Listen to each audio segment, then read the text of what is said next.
Bisikan di ujung jalan sunyi. Namaku Rizal. Sampai hari itu, aku tidak pernah benar-benar percaya kalau gangguan jin bisa terasa sedekat itu. Kejadiannya sekitar 2 tahun lalu, di kampung kecil tempat nenekku tinggal. Aku datang karena nenek sedang sakit. Rumahnya tua, berdinding papan, berada di pinggir kebun bambu dan agak jauh dari rumah tetangga. Siang hari, rumah itu terasa biasa saja, tapi begitu maghrib turun, suasananya berubah. Angin di belakang rumah selalu terdengar seperti orang berisik. Malam pertama aku menginap, nenek sudah mengingatkan. Kalau habis maghrib, jangan keluar rumah. Kalau dengar ada yang manggil dari belakang, jangan jawab. Aku cuma mengangguk sambil tersenyum.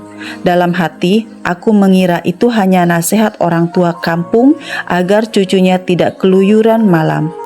Sampai malam kedua, aku mulai paham kenapa nenek berkata begitu. Sekitar pukul 11:30 malam, listrik padam, rumah jadi gelap total. Hanya ada cahaya remang dari lampu minyak di ruang tengah. Nenek sudah tidur. Aku sendiri masih terjaga sambil memainkan ponsel, menunggu sinyal yang kadang muncul, kadang hilang.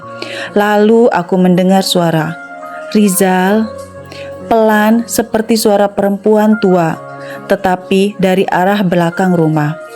Aku menoleh ke jendela dapur. Gelap, tidak ada apa-apa. Kupikir itu suara nenek, mungkin memanggil karena butuh bantuan. Aku bangkit dan berjalan ke kamar nenek, tapi beliau tertidur lelap. Napasnya berat dan teratur. Aku merinding. Saat itulah suara terdengar lagi. "Rizal, tolong buka pintunya." Kali ini lebih jelas. Suaranya mirip sekali dengan suara nenek. Jantungku langsung berdebar keras. Aku menoleh ke arah pintu belakang. Di baliknya hanya ada kebun pisang, sumur tua, dan rumpun bambu yang tadi bergoyang tertiup angin. Aku mendekat selangkah demi selangkah.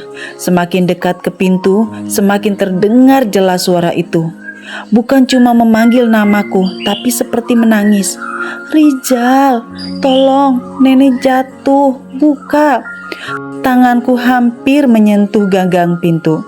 Lalu tiba-tiba aku teringat ucapan nenek.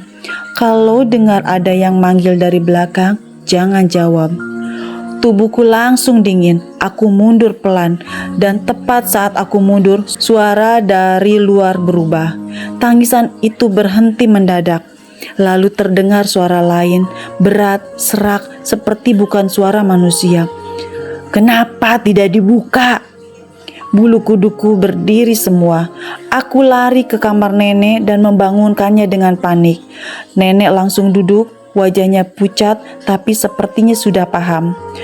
"Dengar suara dari belakang," kata beliau. Aku mengangguk cepat. Nenek langsung meraih mushaf kecil di dekat bantal, lalu membaca ayat kursi, Al-Ikhlas, Al-Falaq, dan An-Nas berulang-ulang. Aku ikut membaca dengan suara gemetar. Dari luar rumah terdengar suara langkah kaki mengitari dinding kayu rumah kami. Tok, tok, tok. Bukan di pintu, tapi di dinding samping rumah.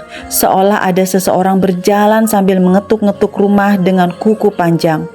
Aku mematung, napasku tercekat. Nenek tetap membaca, suaranya makin keras.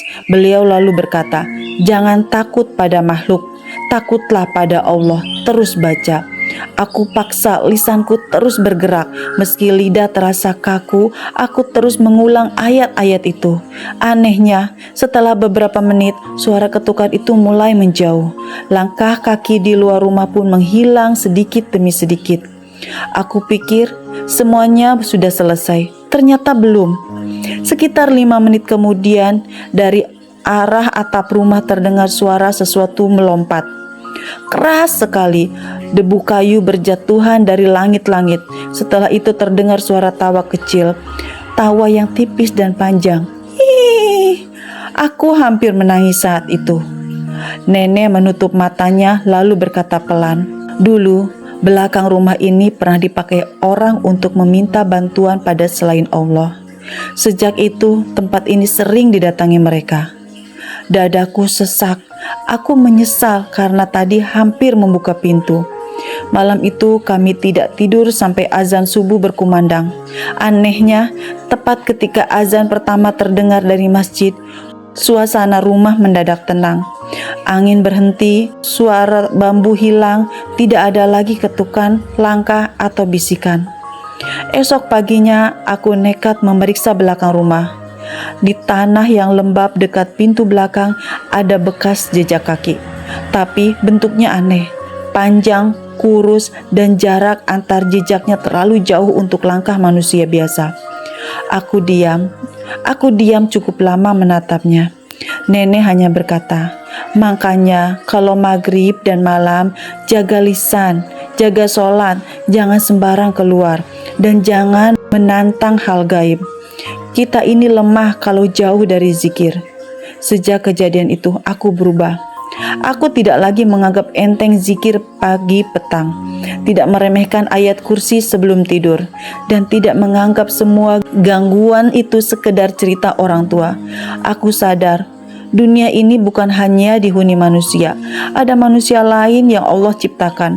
Mereka tidak boleh ditakuti melebihi takut kita kepada Allah, tapi juga jangan diremehkan. Karena malam itu aku belajar satu hal. Yang paling berbahaya bukan saat makhluk gaib menampakkan diri, tapi saat manusia jauh dari perlindungan Allah.